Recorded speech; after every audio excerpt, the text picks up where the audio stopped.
Bu videoda sizə çoxlarının sadəcə kölgəsində oturduğu, amma əslində bədən üçün möcüzəvi təsirləri olan çinar yarpağının inanılmaz faydalarından, zərərlərindən və düzgün istifadə qaydasından danışacağam. Əgər siz də təbii müalicə üsulları ilə maraqlısınızsa, videonu sonuna qədər izləyin, çünki ən vacib məlumatlar sondadır.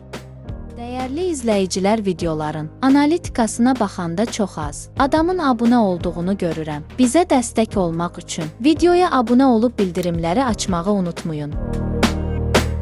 Birinci olaraq bilin ki, çinar yarpağı bədən üçün çox güclü iltihab əleyhinə təsirə malikdir. Xüsusən də oynaq və sümük ağrılarını azaldır. Çinar yarpağı qığırdaqlar arasındakı iltihabı azaldır, sürtünməni yüngülləşdirir və oynaqdakı ağrıları azaltmağa kömək edir. Xüsusilə diz, bel, topuq və çiyin ağrıları yaşayanlar üçün çox istifadə olunur. Şişkinlik və ödemi azaldır.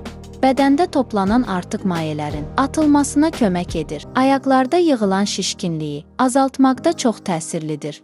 Revmatizm və artrit ağrılarını dayandırır. Dərinin yenilənməsinə kömək edir.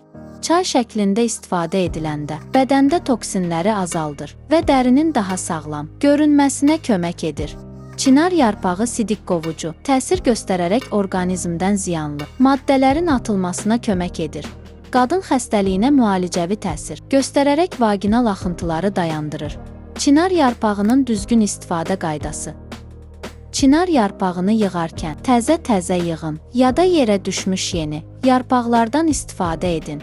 Çinar yarpağı çayı ən çox istifadə edilən üsul. Bir stəkan suyu qaynadın. Qaynadıqdan sonra içinə 1 ədəd quru çinar yarpağı əlavə edin. 2-3 dəqiqə qaynadın. Ocağı söndürdükdən sonra 10 dəqiqə dəmlənməyə qoyun. Süzüb ilıq halda için. Gündə 1 fincan, maksimum 15 gün içilməlidir. Sonra mütləq 5-7 gün fasilə verilməlidir. Kompres şəklində istifadə etmək üçün eyni çaydan hazırlayıb soyudun. Ağrıyan nahiyəyə təmiz, tənziflə kompres edin. 20-30 dəqiqə saxlayın. Bu üsul xüsusilə diz və bel ağrılarında yaxşı nəticə verir. Bəs çinar yarpağının zərərləri nələrdir?